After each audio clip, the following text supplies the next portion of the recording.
Today we're at the 7x11 ranch. There's a custom built home with 3 large outbuildings. One of them's a horse barn with 4 stalls and a tack room slash bunkhouse with it has concrete floors in it and power and water to it.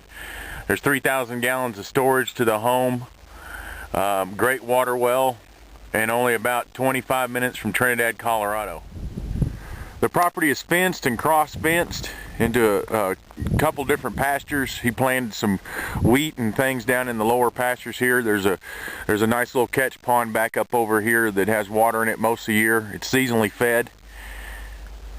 It's completely fenced all the way around the perimeter. We're going to drive on up to the house and to where the outbuildings and the barns are at. Done some real nice split rail fencing running up here. It's part of the separation of the pastures. It goes up, land goes up this way about another quarter mile and up around and behind. It's real gentle land where you can ride it and walk it real easy and enjoy it.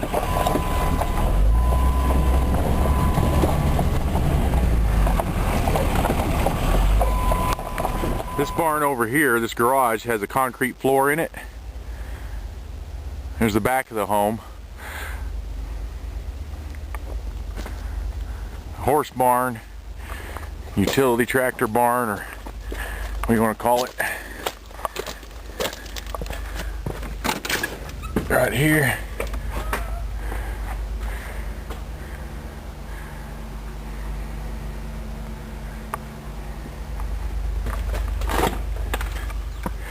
Go up to the horse barn now. We just came from the utility barn. I'm going to go in the horse barn now and take a look at the inside of it.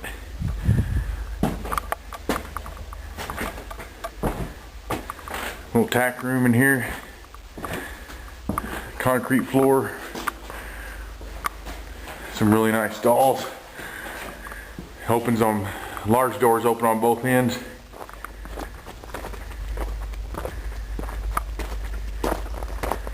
Large enough for an RV, obviously. Nice concrete floor in here. We're just on a hill that's to the northeast of the home and the barns, just above the catch pond. Come back over here a little bit, see if we can see over the pond. There's the pond. The entrance where we drove in at's right here. And you can see back to the north. See the Spanish Peaks. Those mountains are in your view from your living room and off the deck, off the front of the house. And back this way, see the round pen arena down there where we drove in at, and you see the split rail fencing going up to the house there. And the land goes up back behind where you see those tree line on the hill back there and back around. We're approaching the eastern boundary line. The nice thing about this 35 is there's roads that go around most of the outside boundaries. They have an additional 35 acres that's across the road to the north for sale separately. This is his field where he planted oats in it. The front field had wheat from last year, and then he oversowed it with oats. So we're going to go to the back fence line and go along the back side, which this is, that corner back there will be the the southeastern corner. Back this way, the home is back over this direction, and we're pretty close to the northeastern corner right here along this road. We're still walking along the eastern boundary here, going through the oat field he just planted this year. The barns are right up here, and you can see another one right back over here.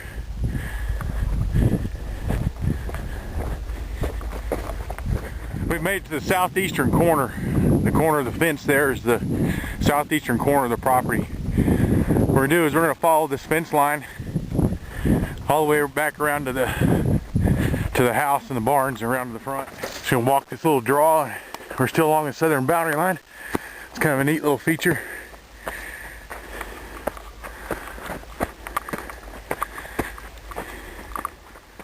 We're still walking along the southern boundary line.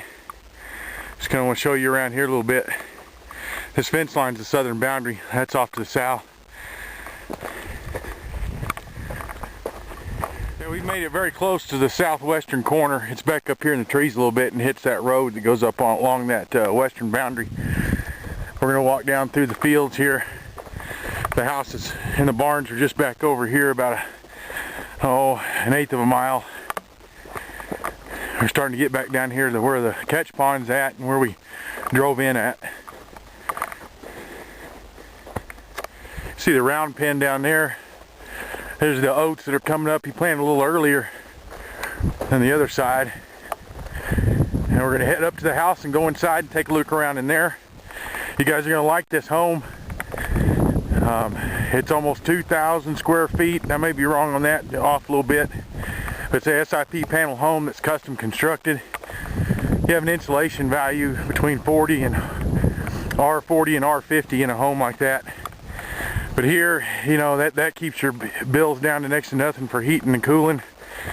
You don't really need cooling here. Average temperature is 82 in the summer, and it's average 50 degrees in the winter time, so it doesn't get real cold either. Snow comes, but it doesn't stay very long. Oh, the snow stays mostly in the mountains, about 25 minutes to the west up Highway 12.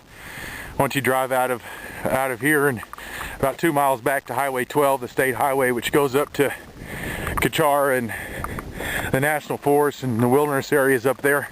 We're on the front deck of the house that faces north towards the Spanish Peaks where you can get your mountain views. We're going to walk around in the back and come in through the utility room there.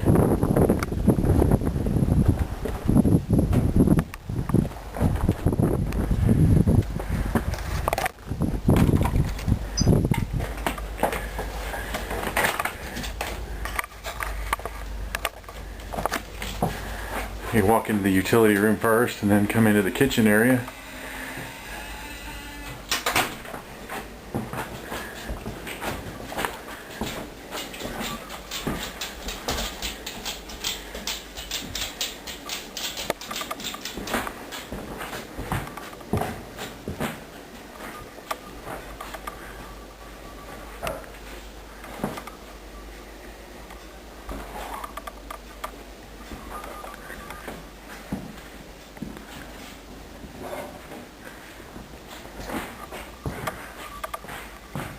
Master's off this direction, and the 2 guest bedrooms are in here.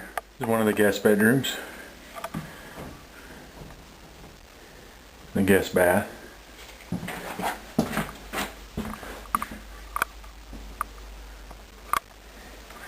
You'll take a look at the master and master bath.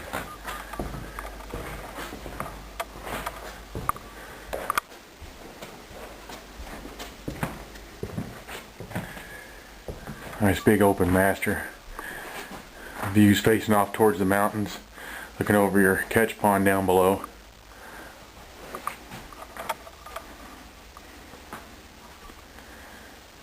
There's an office here. They were going to use it as a walk-in closet. Decided to make it into an office.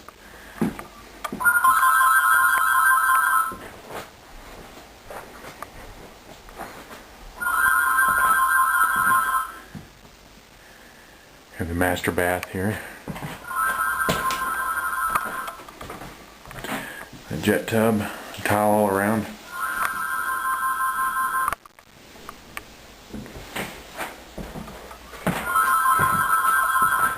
And then that looks back into the living room and kitchen and dining area.